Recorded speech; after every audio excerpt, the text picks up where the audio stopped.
a split second, I want you to try to imagine the world we live in, but from a slightly different perspective. This is the world that autistic children live in.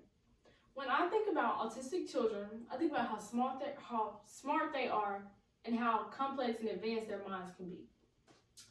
For the past year, I have been able to do volunteer work at the Mustard Seed, and this is a place where you get to interact with autistic adults and see how they live and how they interact with other people.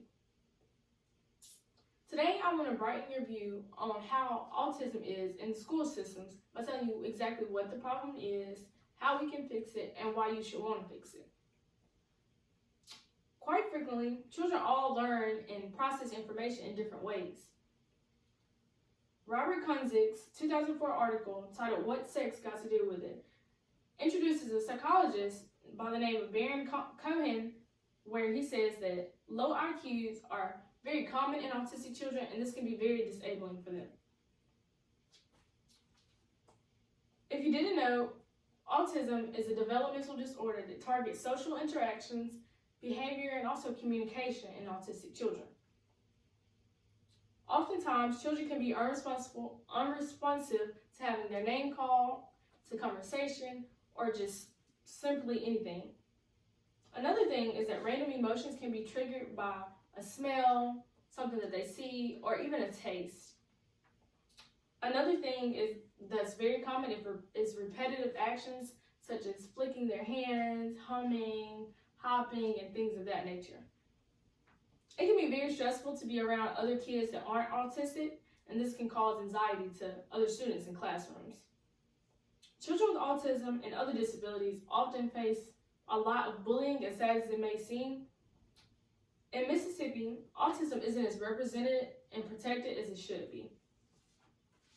I don't think that autistic children should be completely separated from other children, but for their own comfort and security, I do think there should be some barriers and better accommodations for them in school systems.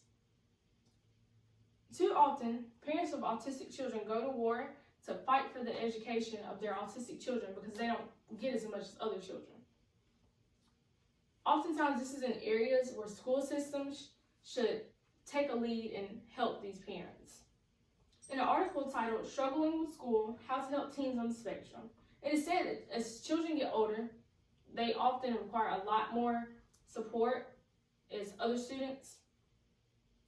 There are boarding schools in Mississippi that teach children the necessary life skills that they might need further. They're taught different communication skills, different behavior skills, and things of that nature. These schools often provide an abundant amount of one-on-one time where teachers are there specifically for these children. For example, Ghazi F. Azad's one-on-one assistant engagement in autism support classrooms article discusses development of one-to-one engagement where autistic children have teachers that help them with schoolwork and develop consistency and comfortability with a classroom setting. Adapting this development creates a guaranteed positive impact on autistic children. And Mississippi schools all adapted this development. This would create a guaranteed positive effect. Children with autism will be much more comfortable in a public school environment if they were supported and praised a lot more, such as athletes or any other student.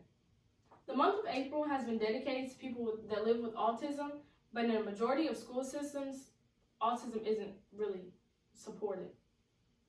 Living with autism has slowly but surely become a bit more manageable with the proper medication, assistance, and patience.